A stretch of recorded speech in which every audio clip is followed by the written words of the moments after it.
बोलिए, पूछिए। हाँ,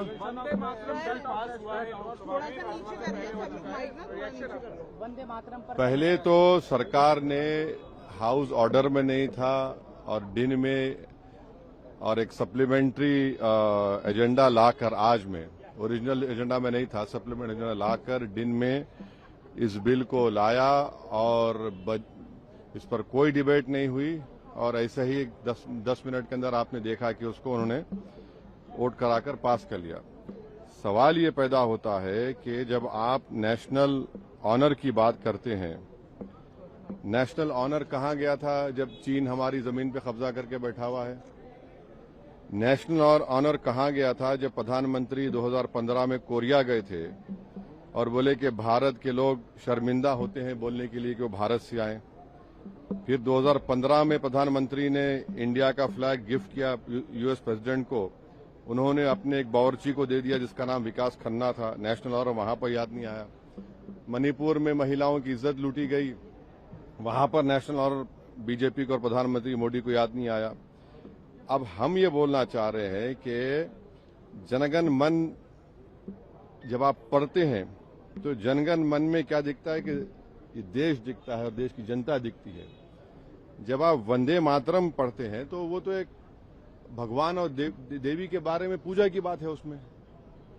अब उन मुजाहिदीन आजादी को क्या बोलेंगे जिन्होंने इस देश के लिए कुर्बानी दी, चाहे वो मौलाना महमूदुल हसन हो, हुसैन अहमद मदनी हो, मौलाना अबुल कलाम आजाद हो, मौलाना काफी हो।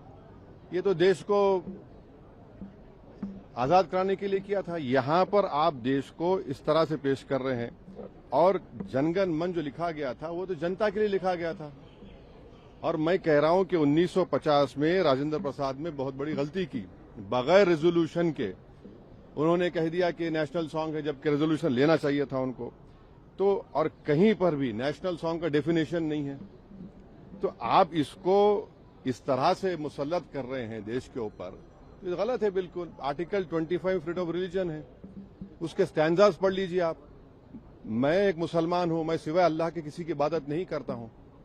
अगर मैं किसी की बात करूंगा तो मुसलमान कहाँ रहूंगा? तो आप तो आर्टिकल 25 का, 26 का, 29 का ग्रेव वायलेशन कर रहे हैं। और ये बता दीजिए, ये संघी आरएसएस के लोग कभी वंदे मातरम पढ़े? ये लोग कहाँ पढ़े बताइए? माफीनामे लिख रहे थे और हिंदू महासभा और मुस्लिम लीग तो फौज जमा कर रहे थे अंग्रेजों को देने के लिए। आपने कभी जिंदगी में पढ़ा ही नहीं। और आखिरी बात, हमारा संविधान का जो प्रियम्बल है वो किससे शुरू होता है? We the people. भारत मां से नहीं शुरू होता है ना, कहां शुरू होता है? तो आप तो ये तो बिल्कुल ही संविधान के खिलाफ, उन मुजाहिदीन आजादी के खिलाफ। और जो काम बोस नहीं किए, रविन्द्रनाथ टैगोर नहीं किए, वो काम आप ये कर रहे हैं। जो कमेटी बनाई गई थी उन्होंने कहा कि नहीं। तो ये सब मकसद एक ही है कि इस देश को एक हिंदू थियोक्रेटिक कंट्री बनाया जाए। हम इसकी मजम्मत करते हैं, कंडेम करते हैं। और बीजो इमानुएल का जजमेंट आज भी रेलेवेंट है और कल भी रेलेवेंट रहेगा। हाँ, देखिए, संविधान में बीजो इमानुएल का जजमेंट है।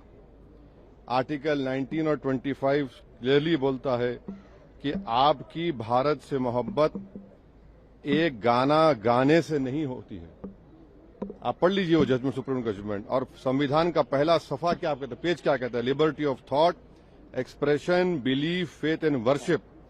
आप कैसे किसी को मजबूर करेंगे एक देवी देवता को इबादत करो? अच्छा, जो लोग सिख धर्म के हैं, जो लोग किसी खुदा को नहीं मानते, एथिस्ट हैं, उनको क्या करेंगे आप? तो ये इस तरह की हरकत इसलिए की जा रही है कि इस देश को एक हिंदू राष्ट्र बनाना चाहते हैं। तो ये बात है।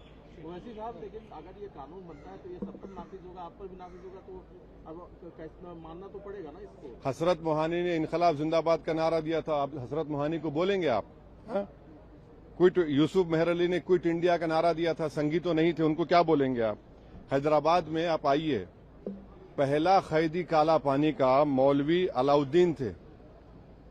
मक्का मस्जिद के इमाम थे, रमजान का महीना था, जुम्मे का खुतबा देकर उन्हें जनता को लेकर गए ब्रिजेश रेजिडेंसी के पास और उनको गिरफ्तार किया गया। तुरेबाज खां उनके साथ थे, उनकी लाश 10 दिन तक सुल्तान बाजार लटकती रही। उनको क्या बोलेंगे आप? ये लोग तो देश की आजादी में हिस्सा ही नहीं लिए ना, इनको माल पता ही नहीं है।